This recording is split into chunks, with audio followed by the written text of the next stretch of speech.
CJ Flyer back with the fire another YouTube video. Charania with a free agent signing announcement earlier today. Free agent for Jae Crowder is close to a deal with the Sacramento Kings, who have been losing some games recently and dealing with some injury issues.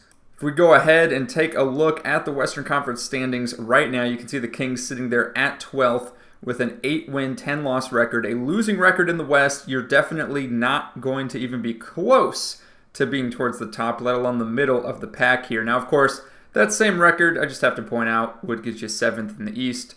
That being said, not a good look from the Kings, a team that some people have seen as a team that could be a good quality playoff team this year. And if we go ahead and look at their recent games, you can see they have a 4-game losing streak going on. And a couple of these games should have been in the win column. Obviously, the close loss there to Atlanta at home by 1 point, losing on the road against the Clippers by double digits, losing at home again versus the Brooklyn Nets, and then, losing to the Thunder. That's nothing to be ashamed about. But a couple of these losses you'd think would be in the win column. Obviously, they're pretty close, so could be an overreaction. But coming up on the schedule, there's some tough games coming up at Minnesota tomorrow night. You got home against the Rockets. You got at Memphis. I mean, there's some tough games here. The double home series against the Lakers, perhaps you can win one of those. But they do have a few tough opponents mixed in here. You would think the game at Portland should be a W. Sacramento versus San Antonio, you think would be a W. At San Antonio, W. Utah, W. You would think. But the Kings have definitely been struggling. If we go ahead and look at their injury situation, DeRozan out for a few days with a back injury. Got Trey Lyles out for at least a few weeks. You also got a couple other players with some short-term injuries. And it's just a situation where the Kings are trying to shake things up and improve the roster because things are just, it's not a hot start and there's not a lot of promise. Again, if we look at some of their other losses from earlier in the season, losing to the Spurs by, 20 points, losing to the Clippers again, losing to the Raptors, losing again to Minnesota and to the Lake. I mean, there's some losses on here that you would think would not be losses for a team that's got playoff aspirations. Obviously, I'm saying this as a Mavs fan, having witnessed the Mavs lose to the Jazz on the road by 2. But that being said, yeah, the Kings got some things they got to work out here. And I guess they think Jae Crowder is the solution. If we go ahead and take a look at Jae Crowder's stats in recent years, he's a solid veteran presence, I suppose. He only plays about 20 minutes per game the last couple of years when he was with Milwaukee, averaging about 6 to 7 points per game. He gets a few boards, gets maybe a steal. His shooting percentages are pretty solid during the regular season.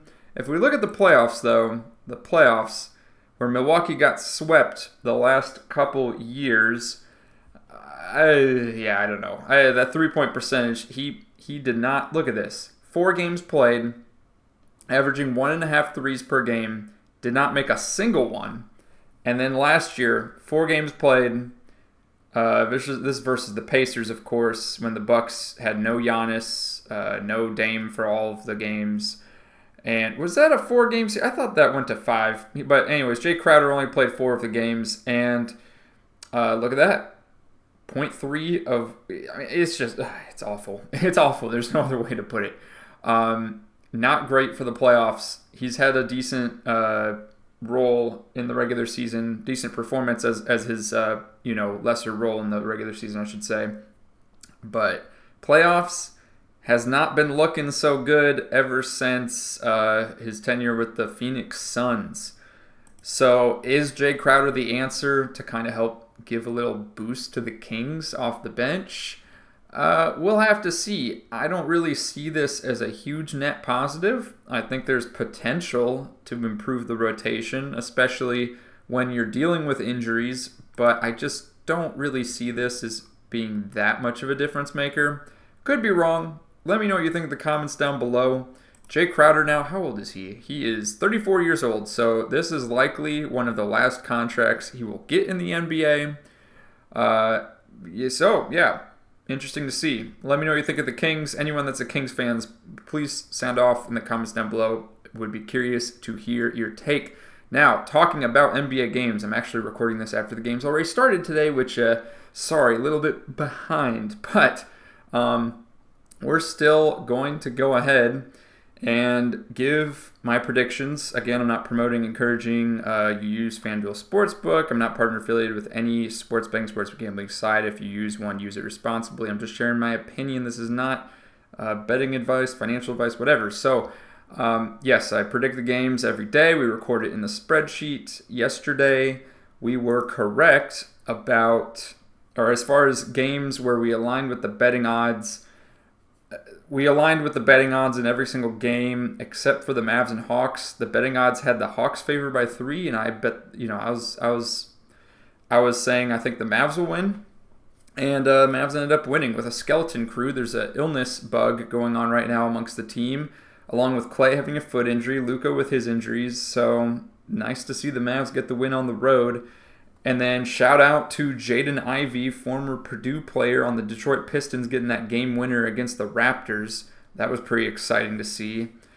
Some surprises, I suppose, would be the Knicks just obliterating the Nuggets, despite players like Russell Westbrook having a good game. And, of course, the Nets beating the Warriors, kind of surprising to me as well.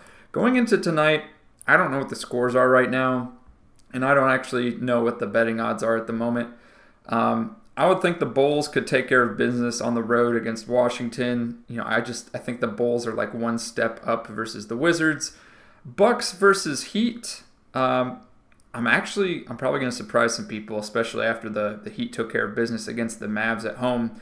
I think the Bucks could steal this one. I think the Bucks are slowly building up some wins in the win column, and finally starting to prove to some people, hey, we're worthy of discussion as being one of the better teams in the East. Giannis is coming to play, although I think, is Giannis out today? I might be saying all this and Giannis might be out. Yes, Giannis is out. Well, that might change the narrative a little bit, but we'll still take the Bucks in this one because why not? Rockets and Timberwolves gonna take. Ooh, man, this is actually a fun game. Why is this one not the national TV game? Why is the Bucks Heat on national television, not the Rockets Timberwolves?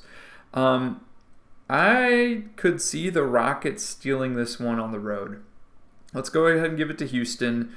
Spurs and Jazz give it to the Spurs. Lakers and Suns will give this one to the Suns, who've got Kevin Durant and Bradley Beal coming back from injury. And let's go ahead and turn on the odds here. Bulls favored on the road, Miami favored at home, not surprised. Minnesota favored at home, not surprised. So that's 2 where we're going against the betting odds. And then the Spurs and the Suns favored. So let me know your thoughts in the comments down below, and click one of the videos on your screen now for some more NBA discussion.